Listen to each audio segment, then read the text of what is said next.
And so they put this robe on Jesus. They put this crown of thorns on him. They put a reed in his right hand. The soldiers dressed Jesus as a king. And then look what it says. They mocked him, bowing before him and saying, "Hail, the King of the Jews." Remember, this is his official crime that he's condemned for and crucified for, is that he is the King of the Jews. That's why he's killed, for being the King of the Jews. Then in verse 30, it says, then they spat on him. They spat on him. If you remember, the religious leaders spat on Jesus also earlier the night before. And spitting in someone's face is an expression of the utmost contempt. It's an expression of the deepest disrespect for someone. In my opinion, spitting in someone's face is worse than cussing them out or punching them in the face. And it says that they took the reed and they struck him on the head with the reed. And the Greek indicates that they struck him repeatedly. And so they spit in his face and they began to beat him over and over on the head and the face with this rod, driving the thorns deeper into his scalp, causing tremendous pain and blood loss. And you can imagine, you can picture in your mind all of these Roman soldiers gathered around Jesus and just taking turns with this rod and just wailing away on Jesus and beating him with this stick just for fun. Just for fun. They're mocking him as king. They're beating him with the rod, the symbol of his kingly authority. Don't miss the symbolism here of what is happening.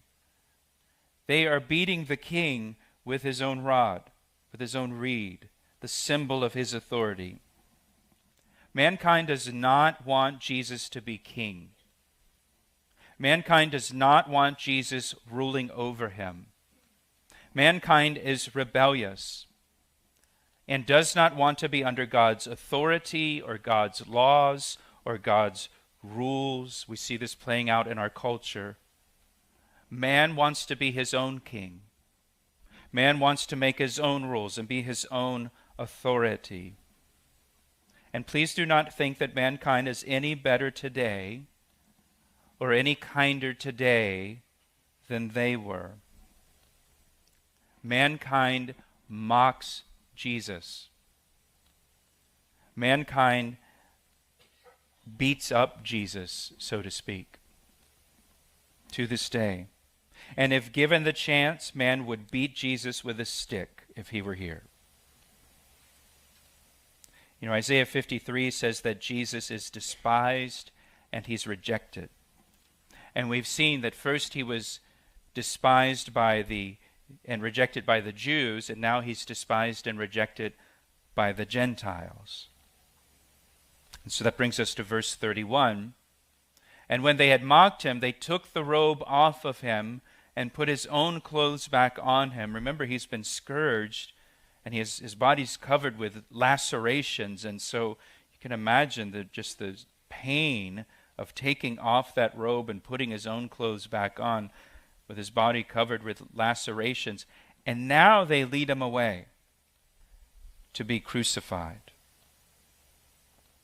You know, the Romans, just to give you some background on crucifixion, the Romans often would hang a sign around the neck of a condemned person stating their crime, and then nail that sign up on the cross above them so that everybody would know why they're being crucified. And that seems to be the case here with Jesus.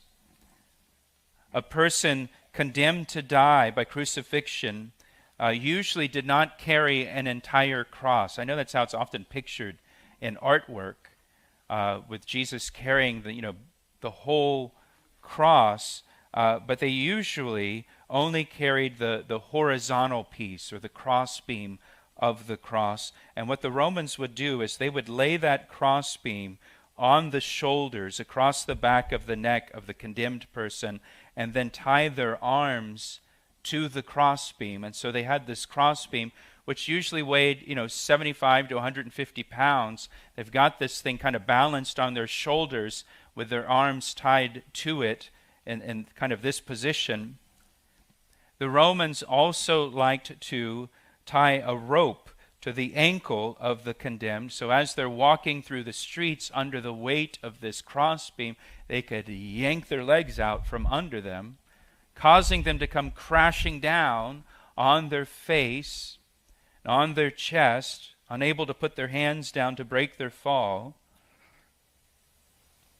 Interestingly, Edersheim in his commentary points out that the high priest would have a rope tied to his ankle when he entered the Holy of Holies to apply blood for the mercy seat to atone for the sins of the people. And Jesus is our great high priest who atones for our sins with his own blood. And so Jesus now, he's on his way to be crucified. He's bearing the cross. And what did Jesus say to us? If anyone desires to come after me, let him deny himself and take up his cross daily and follow me. Jesus said, if you want to follow me, if you want to be his disciple, we have to deny ourselves and take up our cross every day. And listen, please give me your attention. To deny yourself is not the same as self-denial. Self-denial is what you do when you're dieting. To deny yourself means you put self to death and you put Christ first. You deny your plan, your desire, your agenda for your life for Christ's. And you take up your cross daily, Jesus said. Every day you take up the cross. If you saw someone walking through the streets of Jerusalem carrying a cross, bearing their cross, you knew they were going to die. And that may be all you know about them. And you don't need to know anything else about them. But you know they are on their way to death. And Jesus tells us we have to take up our cross every day, which means we have to put self to death every day and put Christ first. In Luke's Gospel, in Luke chapter 14, verse 27, Jesus said, and whoever does not bear his cross and come after me cannot be my disciple. It's not optional for a disciple. It's mandatory to take up your cross and put self to death every day.